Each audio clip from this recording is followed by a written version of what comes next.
નમસ્કાર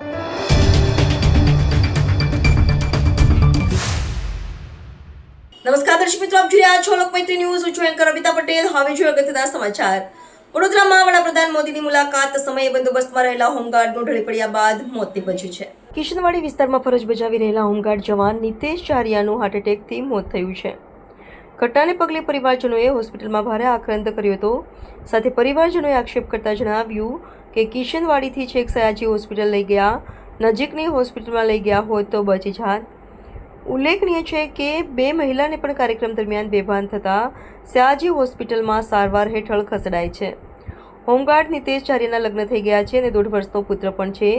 નીતેશ લક્ષ્મીપુરા પોલીસ સ્ટેશનમાં ફરજ બજાવતો હતો. ફરજ દરમિયાન નીતેશને ગભરામણ થતાં ઢળી પડ્યો હતો, જેથી તેને સયાજી હોસ્પિટલમાં લઈ જવાયો હતો. હોમગાર્ડ જવાન લક્ષ્મીપુરા પોલીસ સ્ટેશનમાં ફરજ બજાવતો હતો. હાલમાં મોટી સંખ્યામાં હોમગાર્ડ જવાનો અને પોલીસ કર્મીઓ સયાજી હોસ્પિટલ પહોંચ્યા હતા. લોકમૈત્રી ન્યૂઝ સાથે જોડાયેલા રહેવા અમારા યુટ્યુબ ચેનલને સબસ્ક્રાઇબ કરી ફેસબુક અને ઇન્સ્ટાગ્રામ પેજને લાઇક અને શેર કરો.